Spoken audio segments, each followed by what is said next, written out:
আসসালামু আলাইকুম দর্শক, আশা করি যে যেখানে আছেন আল্লাহ তাআলার অশেষ মেহেরবানিতে সবাই ভালো আছেন, সুস্থ আছেন।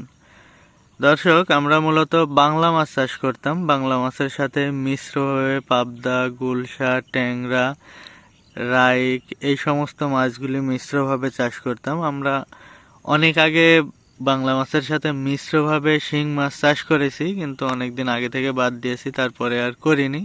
আমাদের মূলত প্রধান চাষ বাংলা মাছ সাথে মিশ্র। তো বর্তমানে দেখলাম যে একক শিং মাছ চাষ ব্যাপক আলোড়ন সৃষ্টি করেছে। এটা নিয়ে বহুত আলোচনা সমালোচনা হচ্ছে।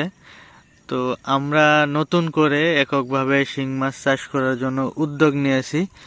যেহেতু এটা নিয়ে ব্যাপক আলোচনা হচ্ছে, আমি যদি চাষ করি তাহলে আমি ওটার আসলে লাভ করা সম্ভব কিনা সেটা দেখতে পারবো, এবং পাশাপাশি আমার যারা দর্শক রয়েছেন, যারা আমার ভিডিও দেখেন, তাদেরকে আমি সঠিক তথ্য দিতে পারবো যে আসলে কিভাবে শিং মাছ চাষ করতেছি।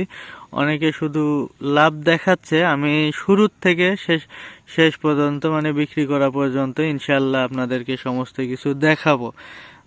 কিভাবে পোনা ছাড়তেছি এবং কিভাবে খাওয়াচ্ছি, কিভাবে বড় করতেছি এবং বাজারে বিক্রি করা পর্যন্ত দেখাবো ইনশাল্লাহ, যদি আমি সুস্থ থাকি, বেঁচে থাকি। তবে একটা বিষয় হয়ে গেছে যে আমার এই জমিটা, এই পুকুরটা আমরা শিং মাছ চাষ করার জন্য মূলত লিজ নিলাম এবার নতুন করে। আর এর জমিটা মানে পুকুরটার টোটাল জায়গা 90%, শুধু যে জলকর 90% তা না, এটার পার সহ টোটাল জমি 90%। 90% জায়গার পুরো এই পুকুরটা খনন করা। তো আমরা যেহেতু এককভাবে কখনো শিং মাছ চাষ করিনি, এককভাবে শিং মাছ চাষ করার কোনো অভিজ্ঞতা আমাদের নাই।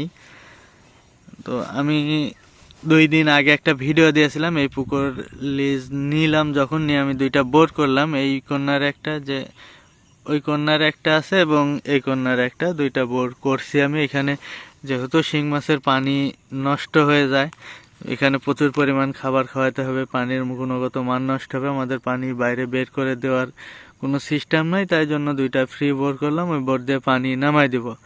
তো সেদিন আমি জানিয়েছিলাম যে 90%-এর একটা পুকুর নিয়েছি। তো আমার যে চ্যানেলের ভিডিওর ভিউ অনেক অনেক হয় তা না, এবং যে অনেক অনেক কমেন্ট আসে তাও না, আমার গুটি কয়েক কমেন্ট আসে। তো সেই সমস্ত কমেন্টগুলোর মধ্যে অধিকাংশ কমেন্টে আসছে এমন যে ভাই পুকুরটা আরও ছোট নিতে হয়তো, বড় পুকুরে আসলে শিং মাছ চাষ করে লাভ করা সম্ভাবনা, মানে লাভ করার সম্ভাবনা খুব কম। তো এটা নিয়ে আমার প্রশ্ন, যে আমি অনেককে বললাম যে কারণটা কি, ছোট পুকুর বড় পুকুর নয় কেন, ছোট পুকুর কেন? সবাই বলছে ভাই পুকুর ছোট নিতে হতো, মানে সবাই বলতে যে কয়টা কমেন্ট আসছে অধিকাংশ কমেন্টই এমন আসছে যে পুকুরটা আরো ছোট হইতে হতো, পুকুরটা মনে হচ্ছে একটু বড় হয়ে গেছে। তো আমি অনেকের কাছ থেকে জানতে চাইলাম যে আসলে কারণটা কি, বড় পুকুরের মানে চাষ করা যাবে না কেন, ছোট পুকুর হলেই কেন ভালো হয়? হয়তো আমার বড় পুকুর, এখানে ইনভেস্ট বেশি করতে হবে এমনটাই তো না, বড় পুকুরে শিং মাছ চাষ হবে না তা তো না। দেখা যাচ্ছে আমার ছোট পুকুরে আমার ইনভেস্ট কম করতে হচ্ছে, বড় পুকুরে যেহেতু মাছ বেশি দেওয়া যাবে ইনভেস্ট বেশি করতে হচ্ছে, এটাই তো সমস্যা। তাছাড়া তো আমি আসলে মূল সমস্যাটা কি আমি জানতেছি না। তো যারা জানেন তারা অবশ্যই আমাকে জানাবেন যে আসলে বড় পুকুরে কেন লাভ করার সম্ভাবনা কম এবং কেনই ছোট পুকুরে চাষ করতে হবে। এটা যে খুব একটা বড় পুকুর তা না, তবে যে এইটাতেই অনেকে বলছেন যে ভাই পুকুর আরো ছোট হলে ভালো হতো, কিন্তু কারণটা কি এখন পর্যন্ত কেউ আমাকে বলেনি। অনেকে বলতেছে অনেক কারণ আছে, আমি জানতে চাইলাম যে অনেক কারণটাই কি, বলে না যে আসলে অনেক কারণটাই কি। তো আমারও ধরেন, আমি যে মাছ চাষে খুব জানি তা না, আমি যতটুকু জানি রিয়েল তথ্য আপনাদের মাঝে তুলে ধরার চেষ্টা করি এবং আপনাদের মাঝ থেকে অনেক কিছু আমি শিক্ষা গ্রহণ করি। কিন্তু মাঝে মাঝে উল্টাপাল্টা কমেন্ট আসে, তখন উল্টাপাল্টা কথা বলতে হয়। কিন্তু আমি বাস্তবে যে মাছ চাষে খুব একটা ভালো জানি তা না, তো যতটুকু আমার অভিজ্ঞতা আছে ততটুকুই আমি শেয়ার করি। তো যারা জানেন তারা অবশ্যই আমাকে জানাবেন ভাই, আমার এই বিষয়টা জানার আসলে আগ্রহ খুব। যে কেন ছোট পুকুর, বড় পুকুর কেন না। যদি ইনভেস্টের বিষয়ে সমস্যা হয় তাহলে এটা আমার প্রবলেম নাই, আমি এখানে ইনভেস্ট করতে রাজি আছি।